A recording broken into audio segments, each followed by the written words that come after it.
One Piece Chapter 1171 Ragnir, as the name suggests, is about tying in Harald and Loki's flashback to the present timeline in Elbaf. In the last chapter, Loki managed to win over Ragnir by proving his worth while Skapar and Shanks held off Domi reversed Harald. After winning Ragnir's trust, Loki ate the treasured devil fruit of Elbaf, which is when Harald asks his son to take him out, or the entirety of Elbaf will be enslaved under Ymu's rule. Loki, with tears in his eyes, strikes Harald with his hammer and ends his story. And chapter 1171 begins shortly after this moment, with Skapar Gaban in disbelief over the fact that there was actually a way to kill Harald under Ymu's control. And Shanks asks Jarul, who is the oldest Elbaf citizen on the island, if the treasured devil fruit in Elbaf is actually that powerful. And Jarul says he hasn't heard of it, but it's chilling to think what might have happened if Loki wasn't there. He basically implies that Shanks and Skapar wouldn't have been enough to beat Domi reverse Harald, which is a big feat if we think Skapar is around first commander level and Shanks Yonko level. And considering Loki took him out with his hammer, that is a notch on his belt. And even if Shanks wasn't at that level yet, he was still really strong, so the point still stands. Anyway, Shanks thinks of a time when he and Harald talk. Harald tells him that once he's a God Knight, Elbaf will enter a new era and a different time when Fairlin Garling, Shanks' daddy, tells him he can ask for anything in the world and he would get it. So Shanks is thinking of the first time he got to the Holy Land Merijua and when he was confronted with his true lineage and the race he belonged to. He thinks of his father telling him how worthless the humans below are, and it makes Shanks grimace in pain as he clutches his arm where his Depth's Covenant mark is. And you see Skapar telling him not to regret his birth, and he makes it sound like Shanks habitually acts like this, like he's guilty of the sins of his father. Shanks thinks Harald really didn't have to die there, and he tries to take the blame for that too, but Skapar sets him straight and lets him know that he has a purpose beyond this, and that he must live for this purpose. We then see Loki sitting next to Harald's body, lamenting how his father met his end. After all of his attempts at fixing Elbaf's reputation, trying to get them a seat at the world government's table, he got backstabbed by the same institution he was trying to win over. It's nice to see Loki showing emotion though in the last couple of chapters. We know how he was when he was a little kid and the environment he grew up in, and how he was abandoned by his biological mother. So it is nice to see character growth in him. He's slowly creeping up into my list of favorite characters in One Piece.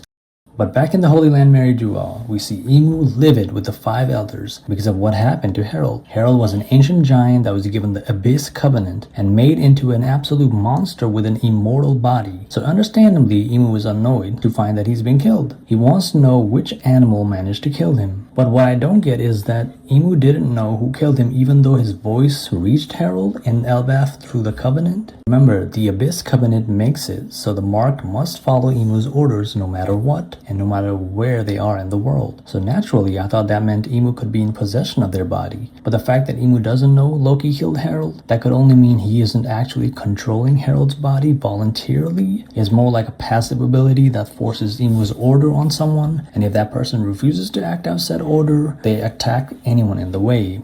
Anyway, the five elders promise to find the perpetrator by sending their knights to Elbaf, but Ymu says it will only end badly for the God Knights, and that putting covenants on people also drains Ymu's energy. Harald was unlike any Elbaf king, says Ymu. He became a slave to the government to connect his land to the other peoples and lands, even though their blood is that of warriors. Ymu says that the world government cannot incorporate Elbaf giants because of this history, and the fact that Harald denounced this made him a special case. But ultimately, Harald refused to go through Ymu's plan, which he takes as confirmation that giants and celestials are incompatible. Ymu ends it off by reminding them that Elbaf is D.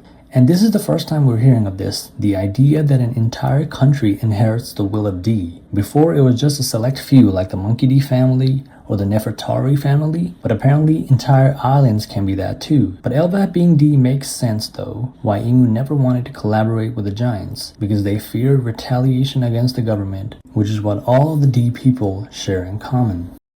Back in Elbaf, Shanks, Jarul, Skapar, and Loki deliberate on how to deliver the news of Harald's death to their citizens. Jarul tells Loki that if they let out Harald's death to the public, it will lead to great unrest. And Loki knows this, so he says to not tell anyone what happened here in the castle, knowing full well the only one who will be culpable for Harald's death is Loki. But that's how it's always been. Loki has an abrasive and stoic personality, so he has always been perceived as a ruthless giant. Just take what he did to the giants that poisoned Ida, for example. Loki sees no future where he can live in Elbaf as a king, living like Harald. The only way he can live up to his dad is through vengeance. With his new devil fruit and the hammer, he wants to avenge Harald's death by taking down whoever was responsible. Jarul states that it is a task too tall, while Shanks and Scopper stare blankly, and that's how the flashback ends. Something we haven't seen is how Loki gets chained up in the underworld. We know that Loki travels the seas for 8 years and eventually ends up back at Elbaf. 6 years ago from the present time is when Shanks quote-unquote defeats Loki and chains him up.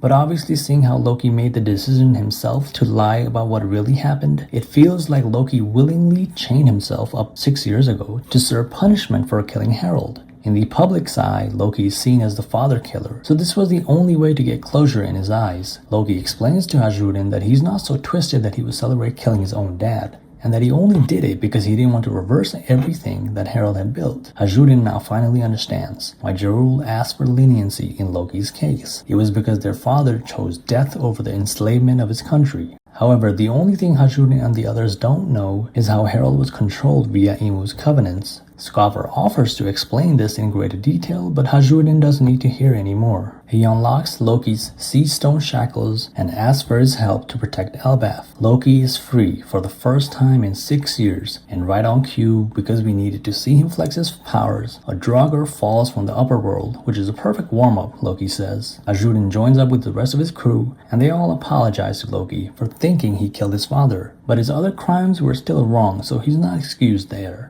Chopper then asks Chopper to take him to the top where his son Colin is, so Sanji carries him and Chopper there. We then see Luffy jump up to Loki's shoulder to get a good view of Loki's attack versus Draugr. Luffy, being the guy he is, he wants to get a good look at Loki's powers. Anytime his mates show off a new power, he wants to be right there to witness it. And so Loki jumps up with his hammer in his hand, calling Ragnir by name as he gets ready to strike. And he lands a devastating blow, Nibelheim, shattering the Draugr, as Luffy looks at him stunned. And that's how the chapter ends. This was a pretty insightful chapter all in all. We saw what really happened to Loki after Harald's death, and how that situation was handled. It was never Loki who killed his father, but rather an act of taking oneself out to preserve his nation. After which Loki took it upon himself to take down the world government in an act of vengeance, while putting the blame of Harald's death on himself. The only thing we're still missing is how he got captured and chained by Shanks 8 years after this moment. And like I said, I'm starting to doubt if that even is what happened now. I think Loki surrendered himself, or Shanks used some conniving move to subdue him. But it doesn't make sense or fit Shanks' character to go 1v1 versus someone like Loki. And even if that had happened there would have been a significant impact on the island, which we haven't seen yet. But that was the chapter, guys. Let me know your thoughts down in the comments below. Like and subscribe, and I'll catch you all in the next video. Peace.